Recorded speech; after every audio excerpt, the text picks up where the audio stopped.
Hello, കിൽക്കം വ്ളോഗിലേക്ക് സ്വാഗതം. ഇന്ന് സദ്യയിലെ ഒരു പ്രധാന വിഭവമായ ക്യാബേജ് തോരനാണ് കേട്ടോ. എങ്ങനെയാണ് പ്രിപ്പയർ ചെയ്യുന്നത് നോക്കാം. ഞാനൊരു 4 ക്യാബേജാണ് എടുത്തേക്കുന്നത്. പണ്ട് കാലത്ത് അമ്മമാരൊക്കെ കുത്തിപ്പിടിച്ച് കുറേ സമയം എടുക്കുമായിരുന്നു ഇതൊന്ന് അരിഞ്ഞു വരാനായിട്ട്. ഇപ്പം നമുക്ക് ചോപ്പറൊക്കെ ഉള്ളത് കൊണ്ട് വളരെ പെട്ടെന്ന് തന്നെ കാര്യങ്ങളങ്ങ് നടത്തിയെടുക്കാമല്ലോ. അപ്പോൾ അതിനെ ചെറിയ ചെറിയ പീസുകളാക്കി നമ്മുടെ ചോപ്പറിലേക്ക് അങ്ങോട്ട് ഇട്ട് കൊടുക്കണം. അപ്പോൾ എന്നിട്ട് അതിൻ്റെ ഗിയറിൽ 4 വലി വലിക്കുമ്പോഴത്തേക്കും നമ്മുടെ ക്യാബേജ് അടിപൊളിയായിട്ട് അരിഞ്ഞ് കിട്ടും. അതിലേക്ക് ഞാനിടുന്നത് 2 ചെറിയ കഷ്ണം ഇഞ്ചിയും നല്ല നാടൻ കാന്താരി മുളകും കറിവേപ്പിലയുമാണേ. ഇതിട്ടൊന്ന് ചോപ്പ് ചെയ്ത് എടുത്തതിന് ശേഷം നമ്മളതിലേക്ക് തേങ്ങയൊക്കെ ഞാൻ ഇതിൽ തന്നെ ഇടുന്നത്. നമുക്ക് അരയ്ക്കണ്ടല്ലോ, സാധാരണഗതിയിൽ ഞെരടി ചേർക്കുന്നു. ഇതിലേക്കൊന്ന് ഇട്ട് കൊടുത്താൽ നല്ല രീതിയിൽ മിക്സായി കിട്ടും.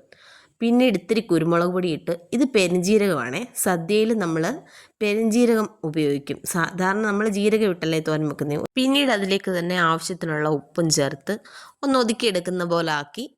അപ്പോഴേക്കും നമ്മുടെ തോരനുള്ള സാധനങ്ങളെല്ലാം റെഡിയാകും. പിന്നെ പാൻ വെച്ച് ചൂടാക്കുന്നു, വെളിച്ചെണ്ണ ഒഴിക്കുന്നു, കടുകിടുന്നു. പിന്നീട് നമ്മൾ ഇട്ടതെന്ന് പറഞ്ഞാൽ ഉഴുന്നാണേ. ഉഴുന്ന് ഭയങ്കരമായ ടേസ്റ്റ് തോരന് തരുന്ന ഒരു ഘടകമാണ്. അതുകൊണ്ട് എല്ലാവരും ഉഴുന്നിട്ടൊന്ന് ട്രൈ ചെയ്ത് നോക്കണം ക്യാബേജ് തോരൻ വെക്കാൻ.